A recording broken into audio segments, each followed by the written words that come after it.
નમસ્કાર મિત્રો, વેધર ઇન્ફોર્મેશનમાં આપનું સ્વાગત છે અને હું છું પરેશ। ખાસ કરીને આજની વિડીયોમાં આપણે ચર્ચા કરવાની છે કે આવનારા સમયની અંદર આપણા ખેતરમાં આપણે દવા ન છાંટીએ અને કેવી રીતે નિંદામણ આપણે ઓછું થાય તે સમજવાનો પ્રયત્ન કરવાનો છે। સામાન્ય રીતે જોવા જઈએ તો આપણે વારંવાર હવે ઉત્પાદન લઈ રહ્યા છીએ, એટલે કે ત્રણ પાક આપણે વાવી રહ્યા છીએ। ચોમાસું પાક હોય, શિયાળુ પાક હોય, ઉનાળુ પાક હોય।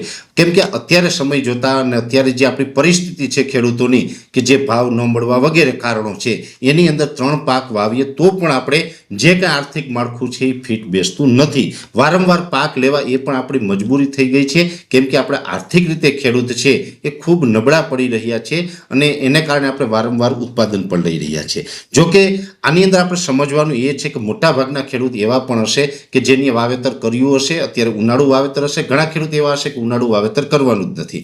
તો અહીંયા આપણે શું કરવું જોઈએ? જોવા જઈએ તો શિયાળો હોય, ઉનાળો હોય કે ચોમાસું હોય, નિંદામણ છે આપણે વારંવાર પરેશાન કરતું હોય છે। એમાં પણ ખાસ કરીને ચોમાસા દરમિયાન આપણે અનેક પ્રકારના નિંદામણો છે એ આપણી સમસ્યા બની જતું હોય છે અને મોટાભાગે આપણે એવું કરતા હોય છે કે નિંદામણ માટે કોઈ પણ જે હર્બિસાઇડ એટલે કે જે કેમિકલ દવા આવે છે, જે એગ્રોમાંથી લઈને આપણે વાપરતા હોય છે ને, એને કારણે નિંદામણના આપણે નાશ કરતા હોય છે। સામાન્ય રીતે જોવા જઈએ તો મજૂરી ખર્ચ છે એના કરતાં આપણે દવા ઘણી વખત સસ્તી પડતી હોય એટલે આપણે સસ્તો ઈલાજ કરી લેતા હોય છે, પણ આ સસ્તો ઈલાજ છે ને ક્યારેક આપણે મોંઘો પડી જતો હોય છે। એટલે કે જે આ હર્બિસાઇડ દવા આવે છે, જે વીડીસાઇડ દવા આવે છે, એને કારણે જે આપણી જમીનો છે એ ખૂબ ખરાબ થાય છે। એટલે હંમેશાથી વર્ષોથી હું તો એક જ વાત કરતો આવ્યો છું કે ક્યારેય પણ આપણે આપણા ખેતરની અંદર કોઈ જ પ્રકારની નિંદામણ દવાનો ઉપયોગ ન કરવો જોઈએ। નિંદામણ છે બને ત્યાં સુધી આપણે સાતી હાંકીને આપણે એનો નાશ કરવો, નિંદીને નાશ કરવો, એવી રીતે આપણે એનો નાશ કરવો જોઈએ, પણ નિંદામણ નાશક દવાનો વપરાશ ન કરવો જોઈએ। એમાં પણ જોવા જઈએ તો ખાસ કરીને ધ્યાન એ રાખવાનું હોય, નિંદામણ ઉગે ને એ ઓછું નુકસાન કરે, પણ જ્યારે પણ એ નિંદામણ પાકે છે અને એનો બિયારો ખરે છે એ આપણે વધારે નુકસાન કરતું હોય છે। એટલે પહેલાં તો બિયારણ પાકવા ન દેવું, અને જે બિયારણ પાકેલું હોય અને એ આપણા જે ખેતરમાં ખરે છે અથવા તો ચોમાસા દરમિયાન કે બીજેથી બિયારણ છે તણાઈને આવીને આપણા ખેતરમાં પડ્યું રહેતું હોય, એ પણ પાછું સમયાંતરે ઉગતું હોય છે।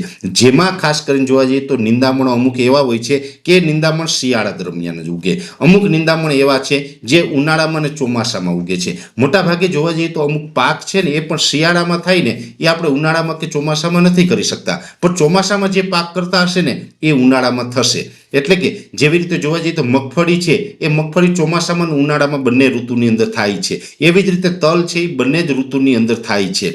પણ જે આપણે શિયાળામાં વાવીએ છીએ, દાખલા તરીકે ધાણા છે, જીરું છે, ઘઉં છે, આ પાક છે ને એ ઉનાળામાં કે ચોમાસામાં નથી થઈ શકતો। એવી રીતે નિંદામણનું પણ હોય। નિંદામણનું અમુક બિયારણ એવું છે કે એ નિંદામણ છે શિયાળા દરમિયાન જ થશે, અમુક નિંદામણ છે ઉનાળામાં અને ચોમાસામાં પણ થશે।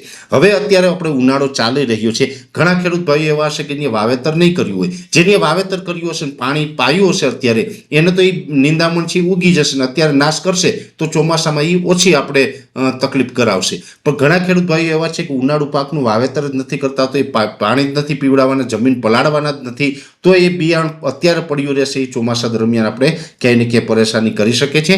તો જે ખેડૂત ભાઈને કોઈ જ પ્રકારનું વાવેતર નથી કરવું, એના અમે ઘણી વખત લીલા પડવાશનું કહેતા હોય, લીલો પડવાશ કરીએ તો એનાથી પણ જમીન સુધરે, સાથોસાથ આપણે જે બિયારણ જે પડેલું છે નેદનું એ પણ ઉગી જાય। માની લો કે લીલો પડવાશ પણ નથી કરવો અને જો આપણે એમને ખેતર ખાલી રહેતું હોય તો પણ મારી તો એવી સલાહ રહેશે દરેક ખેડૂત ભાઈઓને કે અત્યારે આપણે ઉનાળા દરમિયાન એકાદ પાણી કે 2 પાણી પીવડાવી દેવા, જેથી કરીને જે નિંદામણ ઉગી જશે અને એ નિંદામણને સાતી હાંકીને અથવા તો ટ્રેક્ટર હાંકીને પછી આપણે રાપડી નાખીએ, નિંદામણનો નાશ કરી નાખીએ, તો અત્યારે જો એક વખત એ નિંદામણને ઉગાડી લેશું ને તો એ ચોમાસા દરમિયાન પછી એટલું નિંદામણ આપણે ઓછું ઉગશે। એટલે ચોમાસા દરમિયાન આપણે ઓછું નિંદામણ ઉગવા દેવું હોય તો અત્યારે પણ જે ખાલી રહેતી જમીન હોય એને એકાદું 2 પિયત આપી નિંદામણ ઉગાવીને પછી એ નિંદામણને રાપડી નાખીએ અને આપણે રોટાવેટર હાંકી નાખીએ કે કોઈ પણ રીતે નિંદામણનો નાશ કરી નાખીએ તો ચોમાસા દરમિયાન પણ નિંદામણનું પ્રમાણ છે ઘટી શકે અને પછી ઓછું નિંદામણ હોય તો ચોમાસા દરમિયાન પણ સાતી હાંકીને અથવા તો નીંદીને આપણે કંટ્રોલ કરી શકીએ